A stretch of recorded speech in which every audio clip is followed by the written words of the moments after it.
ನಾನೇ ಲೋಕಕ್ಕೆ ಬೆಳಕಾಗಿದ್ದೇನೆ. ನನ್ನನ್ನು ಹಿಂಬಾಲಿಸುವವನು ಕತ್ತಲೆಯಲ್ಲಿ ನಡೆಯುವುದಿಲ್ಲ, ಆದರೆ ಜೀವನದಲ್ಲಿ ಬೆಳಕನ್ನು ಹೊಂದುವನು. ಜಾನ್ 8:12. ಪ್ರೀತಿ, ವಿನಯ, ಶ್ರದ್ಧೆ, ಭಕ್ತಿಯಿಂದ ಜೀವನ ನಡೆಸಿ ಮೇರಿ ಮಾತೆಗೆ ಜನ್ಮ ನೀಡಿದ ವಿನಯಶೀಲೆ ಸಂತ ಅನ್ನಮ್ಮನವರ ಹೆಸರಿನಲ್ಲಿ ನಡೆಯುತ್ತಿರುವ ಈ ವಿದ್ಯಾಸಂಸ್ಥೆಯು ಜ್ಞಾನದ ದೀಪವನ್ನು ಎಲ್ಲ ಕಡೆಯೂ ಬೆಳಗಿಸುತ್ತಿದೆ.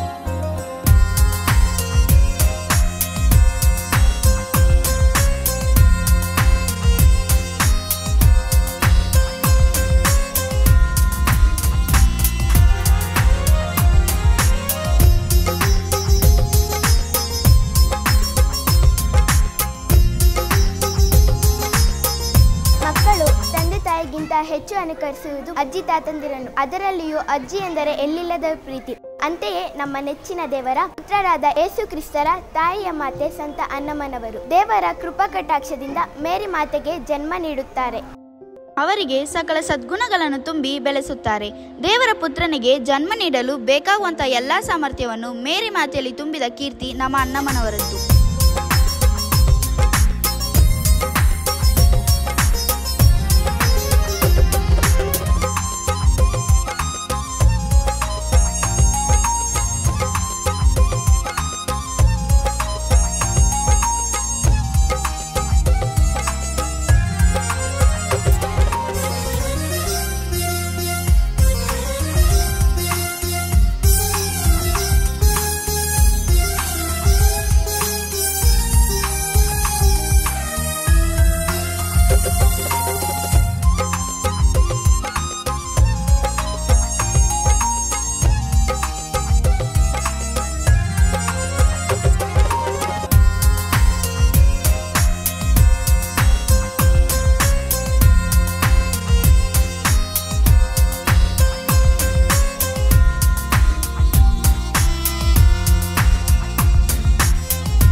ಮಹಾತಾಯಿ ಅನ್ನಮ್ಮನವರ ಜೀವನ ಕುರಿತಾದ ಒಂದು ಕಿರುನಾಟಕ ರೂಪಕವನ್ನು ನಮ್ಮ ಸೆಂಟ್ ಆನ್ ಶಾಲೆ ಹೆಸರುಘಟ್ಟ ವಿದ್ಯಾರ್ಥಿಗಳು ಮಾಡಲಿದ್ದೇವೆ. ನೋಡಿ ಆನಂದಿಸಿ.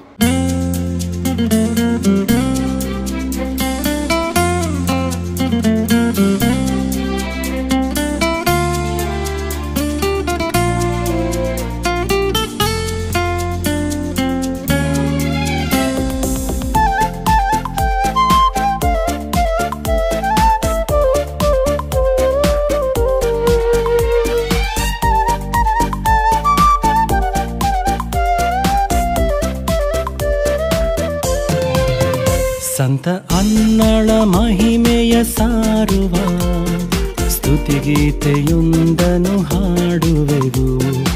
ಅವರ ಆದರ್ಶ ಜೀವನ ಸ್ಮರಿಸುತ್ತ ದೇವಗೆ ಕರಗಳ ಮುಗಿಯುವೆವು. ಸಂತ ಅನ್ನಳ ಮಹಿಮೆಯ ಸಾರುವ ಸ್ತುತಿಗೀತೆಯೊಂದನ್ನು ಹಾಡುವೆವು. ಅವರ ಆದರ್ಶ ಜೀವನ ಸ್ಮರಿಸುತ್ತ ದೇವಗೆ ಕರಗಳ ಮುಗಿಯುವೆವು. ಸಂತ ಅನ್ನಳ ಮಹಿಮೆಯ ಸಾರುವ. Hi Manan. Hi Priya. What were you doing at home? I was watching Saint Anne movie. Do you know who is Saint Anne? Yeah, I know, but I don't know more about her. Come, I will tell you more about her. ನನ್ನ ಮಗಳು ಆ ದೇವರ ಆಶೀರ್ವಾದ. ಆಕೆಯನ್ನು ಎಲ್ಲರೂ ಇಷ್ಟಪಡುತ್ತಾರೆ ಅಲ್ವಾ ಮುದ್ದು ಮಗಳೇ? ನನ್ನ ಮಗಳಿಗೆ ಒಂದು ಸುಂದರವಾದ ಹೆಸರು ಬೇಕಲ್ಲ? ಹೌದು, ನನ್ನ ಮಗಳಿಗೆ ಅನ್ನ ಎಂದು ಹೆಸರಿಡುವ. ಏಕೆಂದರೆ ಅನ್ನ ಎಂದರೆ ದೇವರು ಕೃಪೆಯುಳ್ಳವಳು. ಆಕೆಗೆ ಅದೇ ಹೆಸರಿಡೋಣ. ತುಂಬಾ ಮುದ್ದಾಗಿದೆ. Saint Anne, mother of distressed, afflicted and troubled.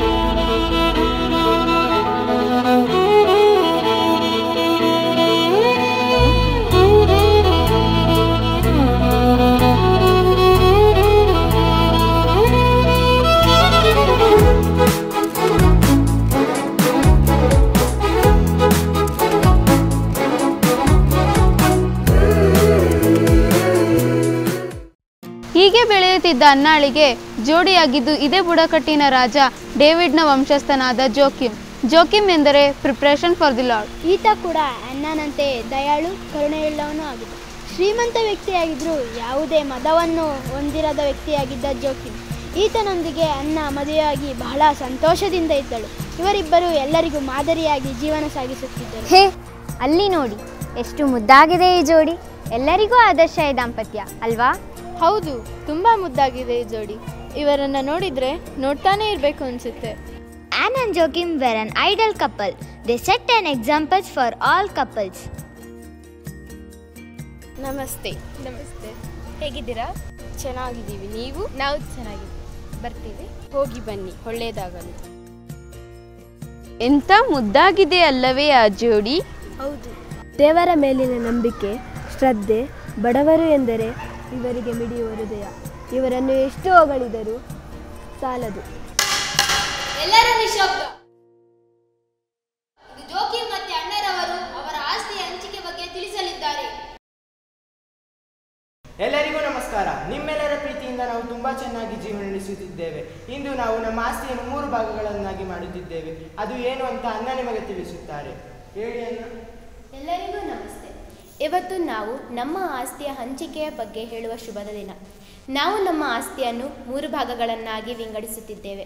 ಮೊದಲನೆಯ ಭಾಗವನ್ನು ನಾವು ಜೆರುಸಲೆಮ್ ದೇವಾಲಯದ ದೇವರಾದ ಯೆಹೋವರವರ ಆರಾಧನೆಗೆ ಮೀಸಲಿಡಲಾಗುತ್ತದೆ.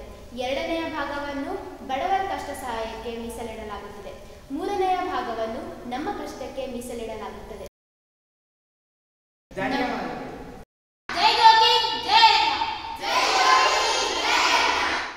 Saint Anne, mother of generous giver. ಇದೇ ರೀತಿ ತಾಳ್ಮೆಯಿಂದ ಮುಂದುವರಿಸುತ್ತಿದ್ದ ಈ ಮುದ್ದಾದ ದಂಪತಿಗಳಿಗೆ ಆ ಕರ್ತನು 20 ವರ್ಷಗಳಾದರೂ ಮಕ್ಕಳ ಭಾಗ್ಯವನ್ನು ಕರುಣಿಸಲೇ ಇಲ್ಲ. ಇನ್ನೊಂದು ಭಯಾನಕವೆಂದರೆ ಮಕ್ಕಳು ಇಲ್ಲದಿದ್ದವರಿಗೆ ಯಾಹೋವನಿಂದ ನಿರಾಕರಣೆಗೂ ಒಳಗಾಗುತ್ತಾರೆ. ಎಷ್ಟು ದೇವಭಕ್ತರಾದರೂ ಈ ಜೋಡಿಗೆ ಮಕ್ಕಳೇ ಆಗಲಿಲ್ಲ. ಅದರಿಂದ ಅವರಿಗಾದ ಅವಮಾನ ಅಷ್ಟಿಷ್ಟಲ್ಲ. ನಮಸ್ತೆ.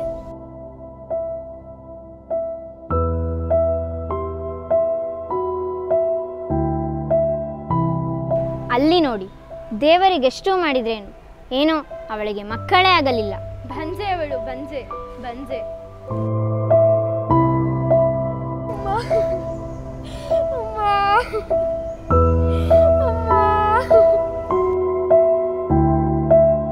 ಇಲ್ಲ, ನಮ್ಮ ದೇವರು ಮಕ್ಕಳಿಲ್ಲದವರ ಪ್ರಸಾದವನ್ನು ಎಂದೂ ಸ್ವೀಕರಿಸುವುದಿಲ್ಲ.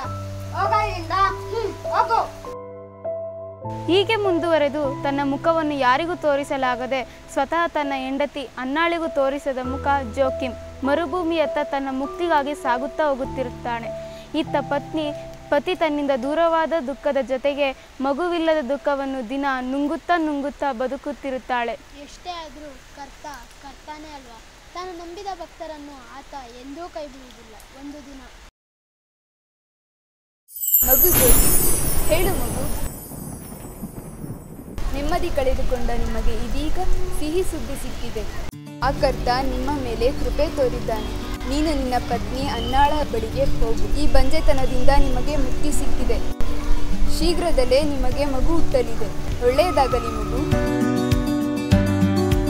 Saint Anne, mother of humility and patience.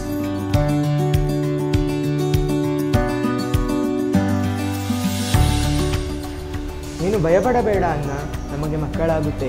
ಆ ಕರ್ತನ ದೂತರು ಬಂದು ನನಗೆ ಹೇಳಿದ್ದಾರೆ. ಹೌದಾ?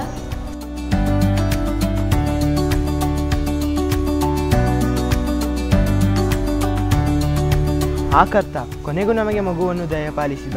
ಅಣ್ಣ ನೋಡು, ನಮ್ಮ ಮಗಳು ಎಷ್ಟು ಮುದ್ದಾಗಿದ್ದಾಳೆ. ಹೌದು, ಕರ್ತ ನಮ್ಮ ಕೈಯನ್ನು ಕೊನೆಗೂ ಬಿಡಲಿಲ್ಲ. ಈಕೆ ಮನುಷ್ಯರ ಮಗಳಿಗಿಂತ ದೇವರ ಮಗಳು. ಅದಕ್ಕೆ ನಾವೀಕೆಗೆ ಮೇರಿ ಅಂತ ಹೆಸರಿಡೋಣ. ಹಾ, ಸರಿ. God never turns a deaf ear to prayer.